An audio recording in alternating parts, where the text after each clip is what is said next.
Pemirsa, ulah oknum organisasi masyarakat kian meresahkan. Mereka berkeliaran di kawasan industri dan menekan pelaku usaha.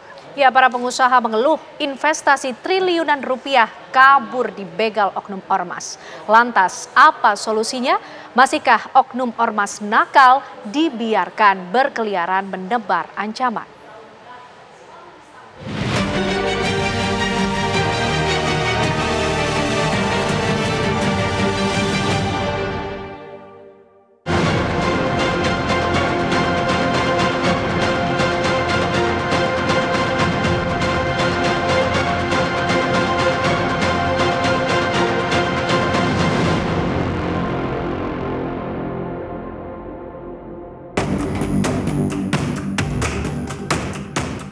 Pungli ibarat ulat negeri menggerogoti sendi ekonomi.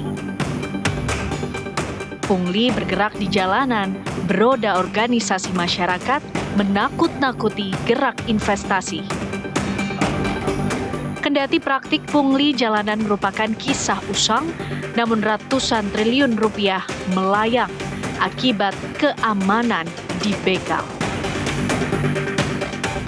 Makanya memang peran daripada Badan Kesbangpol masing-masing daerah ini sampai ke tingkat kecamatan ini harus proaktif melakukan pengawasan di tingkat lapangan, terutama kawasan-kawasan industri, kawasan-kawasan ekonomi yang memang selama ini juga tanda kutip ya sangat terganggu dengan kehadiran ormas-ormas yang menggerogoti daripada pengusaha-pengusaha yang ada di sekitar-sekitar tersebut gitu. Di antara mereka juga yang berperilaku seperti mengancam kepada industri, pemilik industri di situ. Kemudian ada yang mengancam pada pekerja-pekerja di sekitarnya, ya itu juga ada.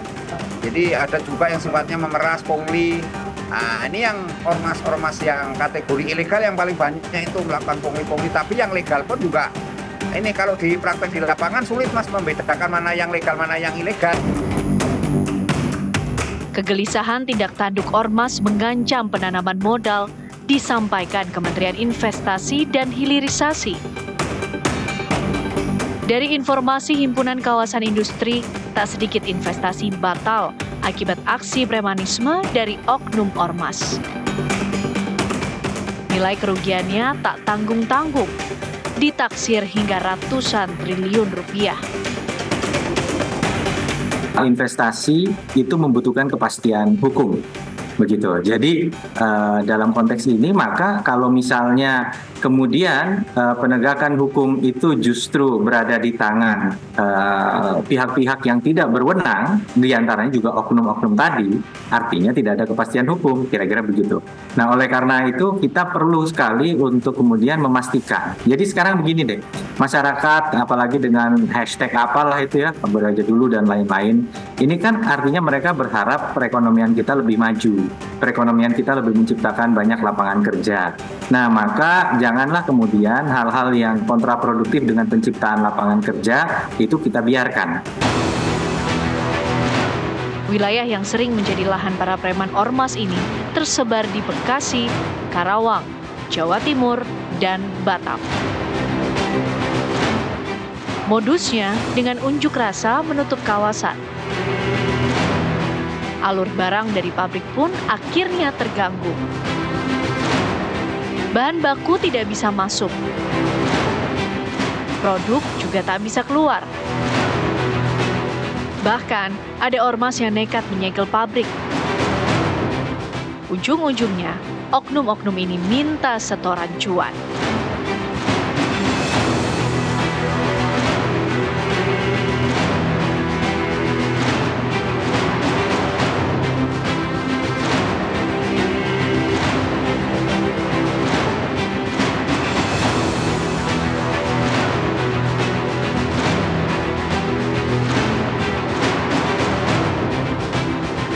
Khusus di Jawa Barat, tindakan ormas ini juga sudah pada tahap lampu merah. Investasi di Jabar rugi hingga triliunan rupiah.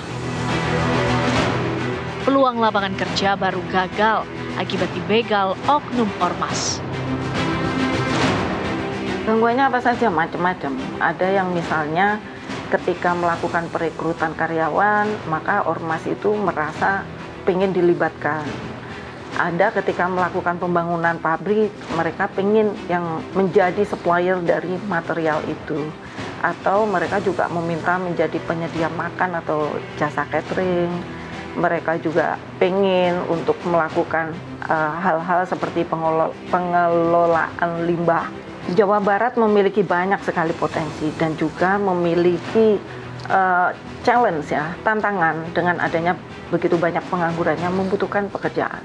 Jangan sampai ormas-ormas yang mengganggu ini merasa leluasa untuk terus melakukan gangguan terhadap perusahaan-perusahaan ini sehingga membuat para investor jera berinvestasi di Jabar. Sebagai negara demokrasi, keberadaan ormas memang dilindungi secara hukum.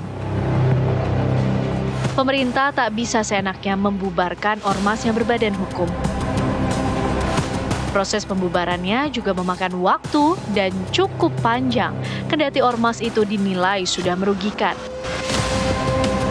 Lantas, sampai kapan ormas pengganggu ini dibiarkan? Dalam perspektif budaya Sunda, hade gorengku omong, ya kita bicarakan, kita musyawarahkan, ya kita kan negara hukum, restat, kita bukan negara kekuasaan.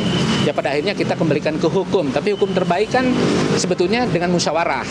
Makanya apabila di pengadilan biasanya hakim memberikan alternatif di awal, silakan para pihak untuk bermusyawarah, ya kan? Jadi kita pahami hukum dalam perspektif filosofis, dalam perspektif kaidah-kaidah, baru teknisnya dalam perspektif norma-norma gitu. Kalau bisa dibicarakan dengan baik, kita bina dengan baik, kita edukasi dengan baik, kenapa tidak? China herang, lokna benang. Kalau itu preman itu dibiarkan oleh masyarakat, tidak dilaporkan kalau dia malak, dibiarkan oleh aparat sempat apabila dia melihat kayak gitu, tapi kalau nggak diviral baru tindak itu dibiarkan oleh pemerintah setempat. Ada praktek-praktek LSM gitu nggak dibubarkan LSM-nya misalkan gitu. Itu tadi itu faktor utama yang terjadi.